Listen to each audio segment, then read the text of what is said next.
Study group 15 में आपका स्वागत है। मैं हूं सनी सिंह और आज तक आपने जो भी थ्योरी पढ़ी है आज उसका प्रैक्टिस करने का बारी आ गया है।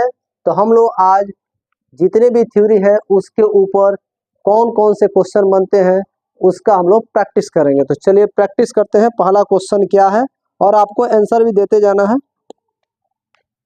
पहला क्वेश्चन ये है कि परिमेय संख्या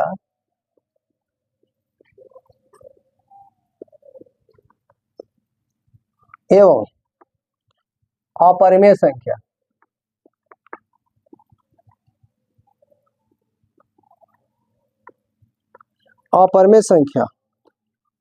संख्याओं के समूह को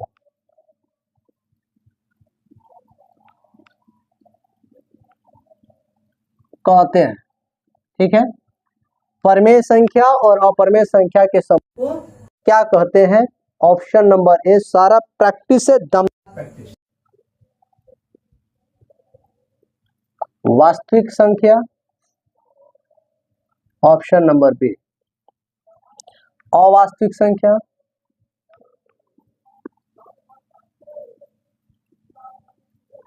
ऑप्शन नंबर सी। विषम संख्या, ऑप्शन नंबर डी। अभाज्य संख्या। आपका आंसर क्या होगा? वास्तविक संख्या। मैंने बताया था आपको कि परिमेय और अपरिमेय के सम्मिलित रूप को वास्तविक संख्या कहते हैं। पहला वीडियो में आपको मिल जाएगा। क्वेश्चन नंबर 2 देखते हैं। निम्नलिखित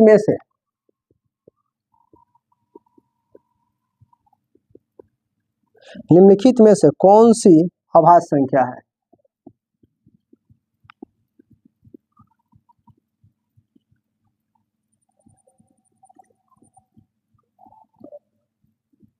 निम्नलिखित में से कौन सी अभाज्य संख्या है? Option number A 29, option number B 25, option number C 16 और डी 15। यहाँ पे क्वेश्चन क्या है? अभाज्य संख्या। अभाज्य संख्या का दूसरा नाम आप जानते हैं, रूट संख्या होता है। यह रूट संख्या पूछ रहा है। ऐसी संख्या जिसे अपने अलावा दूसरी संख्या से भाग न लगे उसे अभाज्य संख्या कहते हैं। तो 15 में 3 से भाग लगेगा, 16 में 2 से भाग लगेगा, 25 में 5 से भाग लगेगा, लेकिन 29 में किसी संख्या से भाग नहीं लगेगा। अतः ऑप्शन नंबर ए आपका आंसर हो जाएगा। 3 नंबर क्वेश्चन देखते हैं हम। 3 नंबर क्वेश्चन, निम्नलिखित में से कौन अभाज्य संख्या है? फिर वही क्वेश्चन, निम्नलिखित में से कौन अभाज्य संख्या है?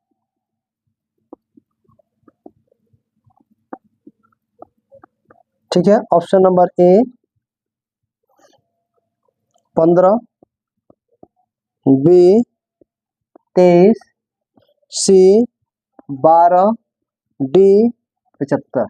तो आंसर क्या होगा?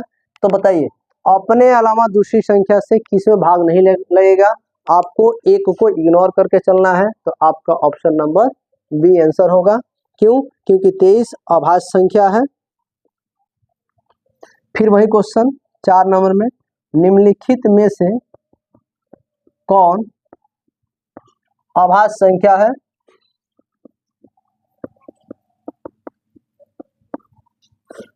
फिर वही क्वेश्चन, तो फिर रिपीट करेंगे। ए में 27,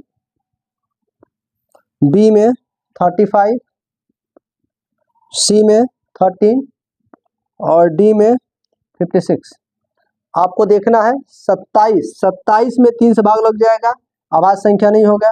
35 में 5 और 7 से भाग लगेगा, अभाज्य संख्या नहीं होगा। 13 अभाज्य संख्या है क्योंकि अपने अलावा दूसरी संख्या से भाग नहीं लगेगा, और लास्ट में 6 है तो सम संख्या 2 से भाग लग जाएगा।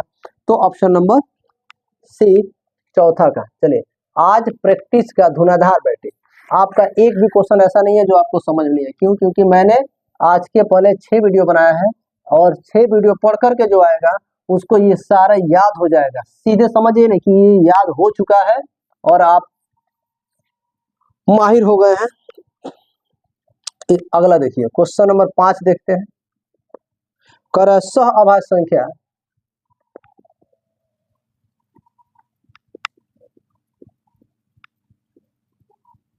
सह अभाज्य संख्या कौन क्रमशः होता है?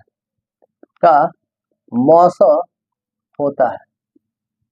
सहअभाज्य संख्या का मौसा होता है, क्या होता है जी? तो ये तो आपको ऑलरेडी याद होगा ना कि सहअभाज्य संख्या जिसका मौसा 1 हो, यानी दो संख्याओं का ऐसा पेयर जो किसी भी पहाड़े में ना आता हो, और जो किसी भी पहाड़े में नहीं आता है उसका मौसा 1 होता है।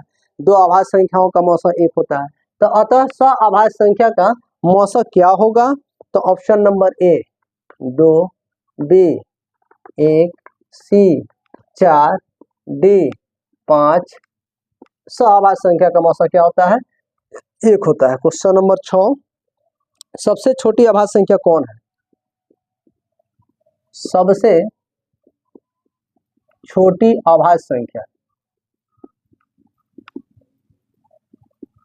कौन है? पिछली बार इस चैप्टर से 12 नंबर का क्वेश्चन पूछा हुआ था, केवल ऑब्जेक्टिव, केवल 12 ऑब्जेक्टिव पूछा हुआ था, ठीक ना? तो इसको ध्यान से पढ़ना है। ए का 5, B option 7, C option 2, D option 3। तो सबसे छोटी अभाज्य संख्या हमने पढ़ाया था, उसी समय बता दिया था कि 2 होता है। क्वेश्चन नंबर 7 देखते हैं। निम्नलिखित में से कौन सा अभाज्य संख्या है? में से कौन सा अभाज्य संख्या है? मेरा प्रयास है कि इसका ऑप्शन तक मैं लड़ा दूं एग्जाम में। Option number A 91, B 213, C 41, D 501। सबसे पहले 501, आप देखिएगा 13 7 91, 13 से भाग लगेगा, 7 से भाग लगेगा तो वह तो भाज्य संख्या हो जाएगा, अभाज्य संख्या होगा नहीं। आंसर होगा आपका 41। ये कैसे? तो संख्याओं का योग यदि 3 के पहाड़ा में आ जाता है तो वह संख्या 3 से कट जाएगा। तो 3 1 4 और 4 2 6, 6 3 के पहाड़े में आता है, मतलब यह अविभाज्य है। 5 और 1 6, यह भी 3 के पहाड़े में आता है 6, तो यह भी भाज्य है। अतः आपका आंसर क्या होगा? 41 होगा। क्वेश्चन नंबर 8, निम्नलिखित में से कौन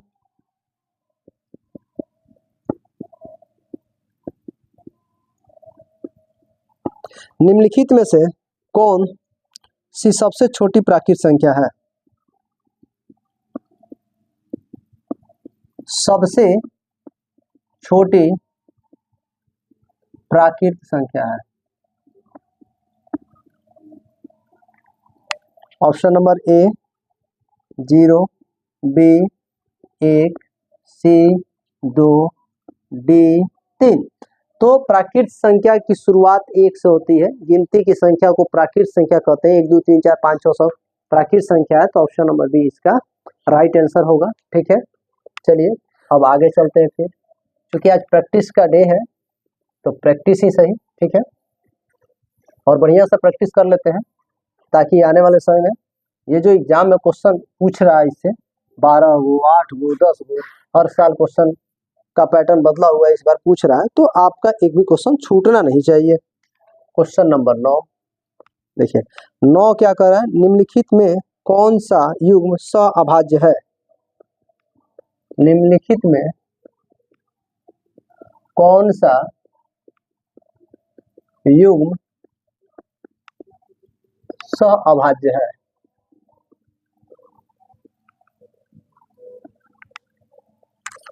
कौन सा सहअभाज्य है? ऑप्शन नंबर ए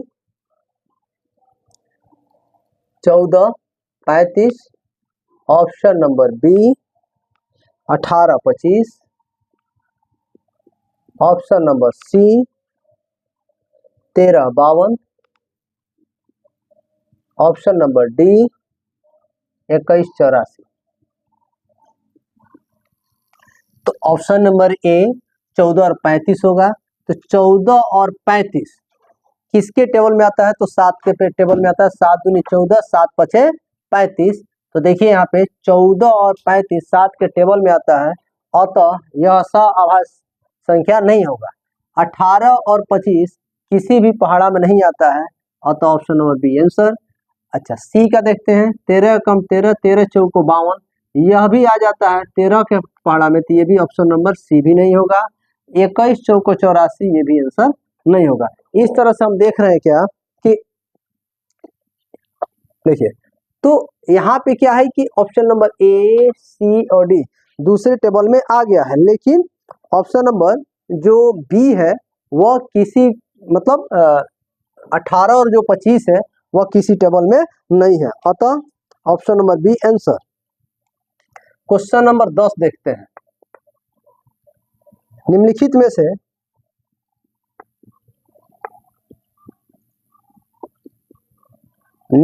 में से कौन यौगिक संख्या है?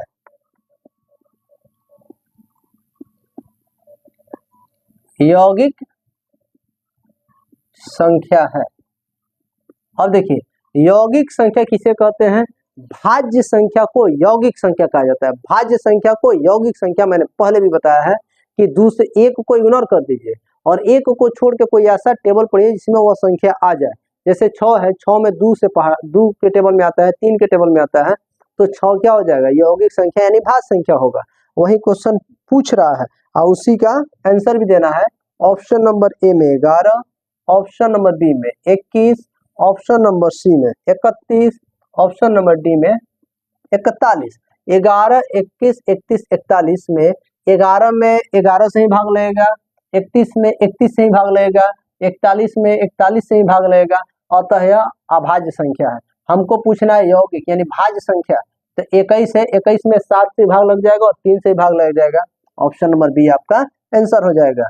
11 नंबर क्वेश्चन देखते हैं। निम्नलिखित में से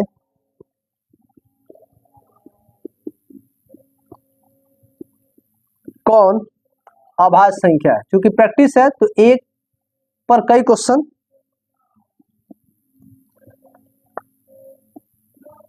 ठीक है, तो चलिए ऑप्शन नंबर ए 33 33 है, option number B 39, option number C 38, option number D 31। यहाँ पे क्या कह रहा है? निम्नलिखित में से कौन अभाज्य संख्या, मतलब अपने अलावा दूसरी संख्या से भाग नहीं लगेगा। यहाँ पे क्या हो जाएगा? 31 हो जाएगा। ठीक है, अब देखिए क्वेश्चन नंबर 12,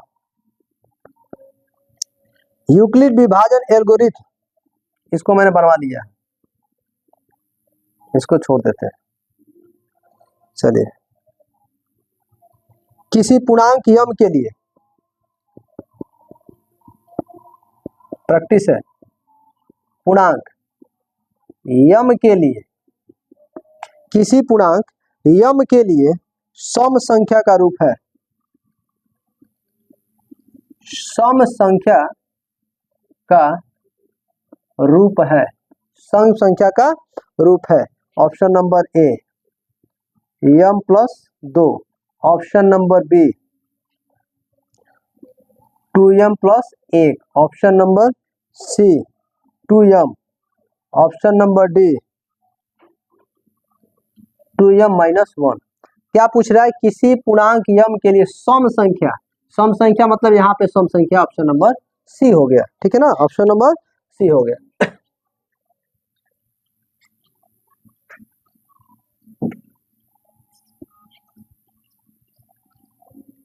प्रैक्टिस में कमी नहीं आएगी और मैंने जैसे आपको बताया था, वादा किया है कि क्वेश्चन इससे बाहर नहीं आएगा, तो वास्तव में क्वेश्चन इससे बाहर नहीं आएगा। चलिए 13 नंबर क्वेश्चन देखते हैं, ये लंबा वीडियो होने वाला है। दो धन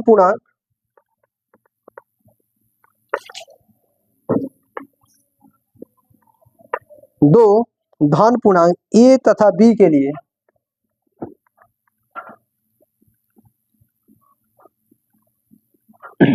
दो धन पूर्णांक ए तथा बी के लिए यदि ए बराबर बी क्यू प्लस आर,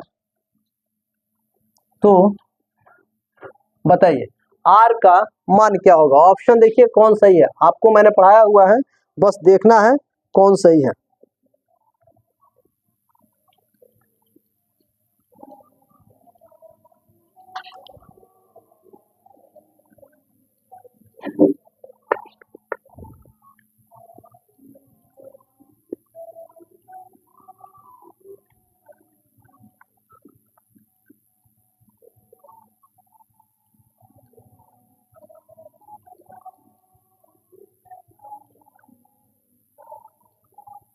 ठीक है, चलिए ऑप्शन देखते हैं क्या होगा। देखिए r का मान 0 से बड़ा होगा और b से छोटा होगा, सही है, लेकिन 0 के बराबर भी होता है, इसलिए आंसर नहीं होगा। ठीक है, r का मान 1 से, यहाँ पे 0 होता है, ये भी ऑप्शन नहीं होगा। अब इन दोनों में देखिए r का मान जो है 0 से बड़ा होगा या 0 के बराबर होगा। देखिए यहाँ पे 0 से बड़ा है 0 के बराबर नहीं दिया है, ऑप्शन नंबर सी भी नहीं। यहाँ पे r का मान 0 से बड़ा है बराबर होगा, लेकिन b से छोटा होगा, ऑप्शन नंबर डी आंसर। ठीक है ना, ये बहुत विवेक क्वेश्चन है, इसको अपना स्टार लगा लीजिए क्वेश्चन में। 14 नंबर क्वेश्चन, यदि यम एक धन पूर्णांक है, यदि यम एक धन पूर्णांक है, यदि यम एक धन पूर्णांक है तो धनात्मक विषम पूर्णांक का रूप होगा। तो धनात्मक विषम पूर्णांक का रूप होगा। ठीक है, ऑप्शन देखेंगे तब तो पता चलेगा ना। A 4m plus 2, option number B 4m plus 4, option number C 4m plus 1, option number D कोई नहीं, कोई नहीं। ठीक है, अब ध्यान दीजिएगा क्या है, यदि यम एक धन पूर्णांक है तो धनात्मक विषम पूर्णांक का रूप होगा। विषम संख्या की बात कर रहा है, विषम संख्या यहाँ पे दिख गया, यहाँ पे सम संख्या, यहाँ पे सम संख्या, यहाँ पे कोई नहीं, इसकी बात खत्म कीजिए। यहाँ पे विषम संख्या दिख गया, ऑप्शन नंबर सी। ज्यादा दिमाग लगाने की क्या जरूरत है, जब ऐसे ही बन जाएगा तो।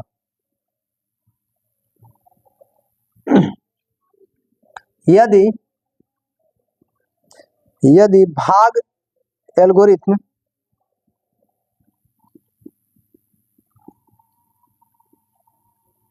भाग एल्गोरिथम ए बराबर बी क्यू प्लस आर, जहां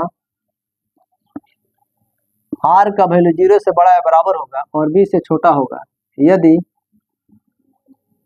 ए बराबर 37, क्वेश्चन को मैंने बनाया हुआ है 37, बी बराबर 4 एवं आर बराबर 1 हो, तो क्यू का मान होगा। डायरेक्ट मैं सॉल्व करना सिखाऊंगा इसमें। ए का वैल्यू दिया हुआ है आपका 9, बी का वैल्यू 8, सी का वैल्यू 10 और डी का वैल्यू 7। क्या होगा, यहाँ पे देखिएगा, खूब बढ़िया से ध्यान दीजिएगा, खूब बढ़िया से ध्यान दीजिएगा इसको। पहले यहाँ पे क्या है, ए का वैल्यू देखिए कितना है 37 है, यहाँ पे देखिए क्या है 37, तो यहाँ पे लिखिए 37। आर का मान कितना है 1 है, ठीक है ना, तो 1 घटा दे, कितना हुआ 36। 36 क्या 4 के टेबल में आता है, तो क्या मत में, तो 4 9 देखिए 4 9 36, कौ मत में कट गया 9 मत में, ऑप्शन नंबर ए आंसर। ठीक है, आसान है, भारी नहीं है। चलिए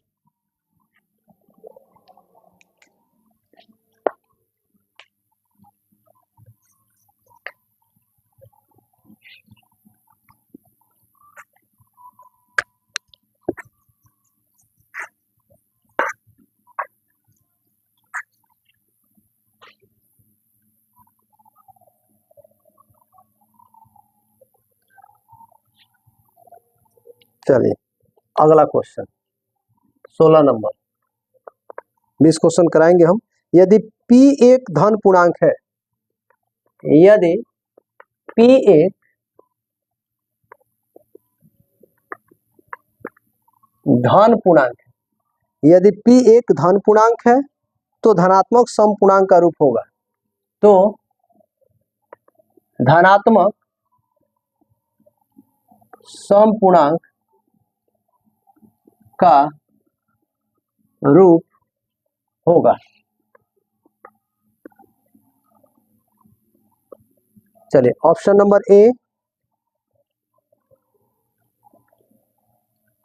2p, option number B p+1, option number C केवल p, option number D 2p+1। यहाँ पे क्या करा, सम संख्या, सम संख्या पे 2p+1 विषम संख्या है, यहाँ पे ये नहीं होगा, यहाँ पे विषम संख्या है, ये भी नहीं होगा। अब दोनों में सेलेक्ट कीजिए, p धन पूर्णांक है तो p का मान 1 भी हो सकता है, 2 भी हो सकता है, 3 भी हो सकता है, 4 भी हो सकता है। अगर p का मान 1 रखें तो तुरंत ये विषम पूर्णांक में चला जाएगा, 2 रखेंगे तो सम यानी दोनों हो सकता है, इसलिए इसको नहीं लेंगे। हमको केवल चाहिए सम पूर्णांक। देखिए 2p 2 के टेबल में कोई भी हो, 2 से 1 में गुणा कीजिए, 2 में गुणा कीजिए, 3 में गुणा कीजिए, 4 में गुणा कीजिए, सम ही होगा, इसीलिए ऑप्शन नंबर ए आपका राइट आंसर हो जाएगा। यूक्लिड विभाजन प्रमेय क्या? यूक्लिड विभाजन प्रमेय क्या? यूक्लिड विभाजन प्रमेय क्या? किन पूर्णांकों के लिए संभव है? किन पूर्णांकों के लिए संभव है? किन पूर्णांकों के लिए संभव है? चलिए ऑप्शन नंबर ए केवल धनात्मक पूर्णांक के लिए,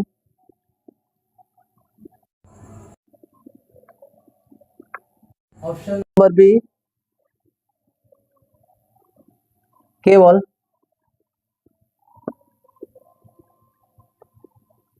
ऋणात्मक पूर्णांक के लिए, ऑप्शन नंबर सी दोनों के लिए, मतलब धनात्मक पूर्णांक और दोनों के लिए, ऑप्शन नंबर डी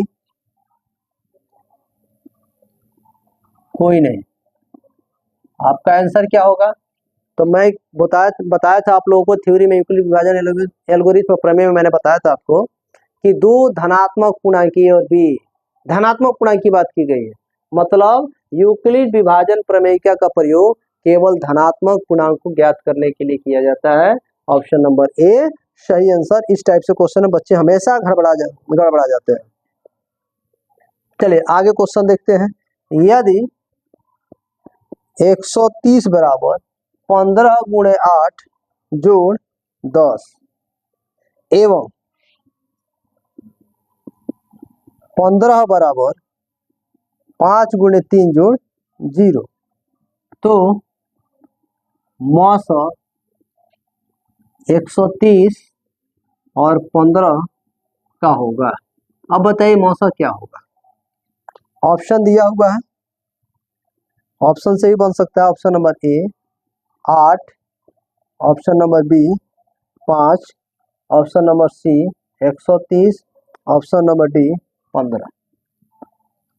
आसान तरीका है, आप केवल 15 और 130 को देखना है आपको, ठीक है ना। 8 के पहाड़ा में 15 130 आएगा नहीं, तो चलिए इसको छोड़ देते हैं। 130 होगा नहीं क्योंकि बड़ा संख्या हो नहीं सकता है।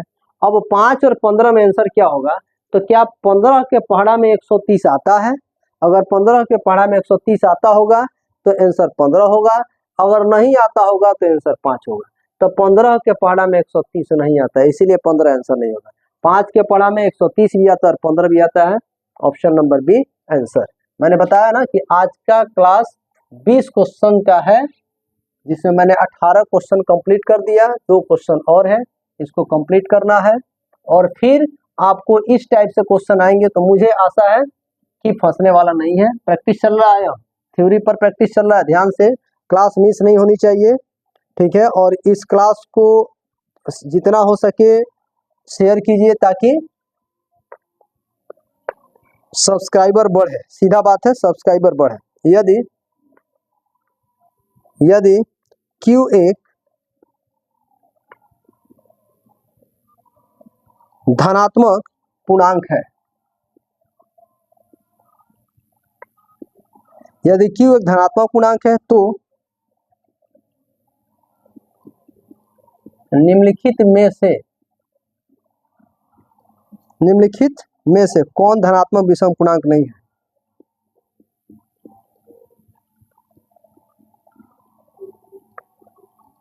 विषम पूर्णांक नहीं है।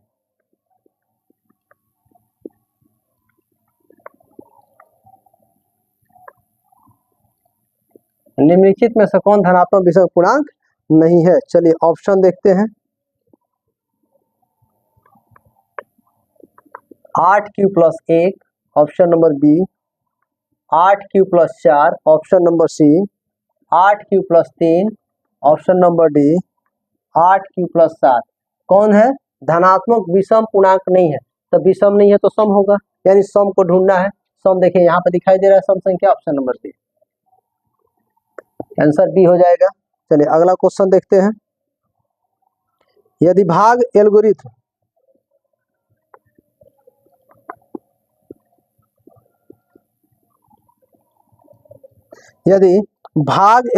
एल्गोरिथम ए बराबर BQ+R, जहां